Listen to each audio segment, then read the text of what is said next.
ಸಾಮಾಜಿಕ ಕಳಕಳಿ YouTube channel ವತಿಯಿಂದ ಎಲ್ಲರಿಗೂ ನಮಸ್ತೆ. ಡಾಕ್ಟರ್ ರಾಜನಾಯ್ಕ್ ಬೆಂಗಳೂರಿಂದ. ಇವತ್ತಿನ ಸಂಚಿಕೆಯಲ್ಲಿ ನಂಬಿಕೆ ಬಗ್ಗೆ ಮಾತಾಡ್ತಾ ಇದ್ದೀನಿ.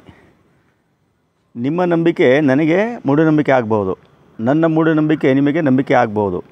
ಆ ದೃಷ್ಟಿಯಲ್ಲಿ ಅಂಧಶ್ರದ್ಧೆ ಇದೆಯಲ್ಲ, ಇದು ಬಹಳ ಮುಖ್ಯವಾಗಿರ್ತಕ್ಕಂಥ ಅಂಶ. ಅಂಧಶ್ರದ್ಧೆಯನ್ನು ಯಾರು ನಂಬುತ್ತಾರೋ ಮತ್ತು ಪಾಲನೆ ಮಾಡ್ತಾರೋ ಅವರು ಬದುಕಿನಲ್ಲಿ ಯಾವಾಗಲೂ ಕೂಡ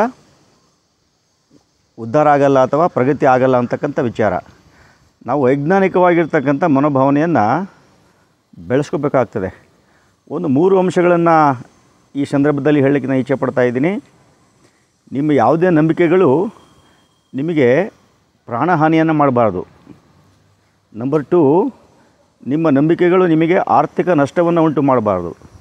ನಂಬರ್ 3, ನಿಮ್ಮ ನಂಬಿಕೆ ಮಾನವ ಘನತೆಯನ್ನು ಅಥವಾ ನಿಮ್ಮ ಮರ್ಯಾದೆಯನ್ನು, ಸ್ವಾಭಿಮಾನವನ್ನು ಕುಗ್ಗಿಸಬಾರ್ದು.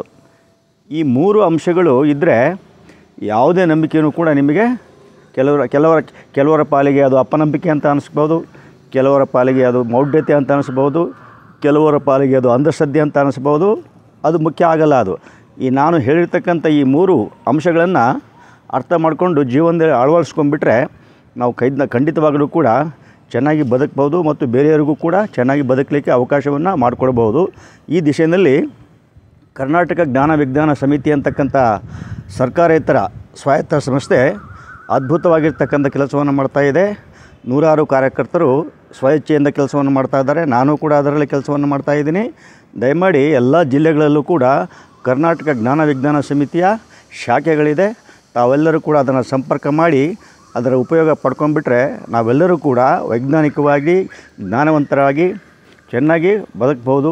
ವೈಚಾರಿಕತೆ, ಮಾನವೀಯತೆ, ಸಮಾನತೆ ಇದು ಭಾಳ ಮುಖ್ಯ ಆಗ್ತದೆ ಅಂತಕ್ಕಂಥ ವಿಚಾರವನ್ನು ಹೇಳ್ತಾ, ದಯವಿಟ್ಟು ಇದನ್ನು ಲೈಕ್ ಮಾಡಿ, ಶೇರ್ ಮಾಡಿ, ಸಬ್ಸ್ಕ್ರೈಬ್ ಮಾಡಿ.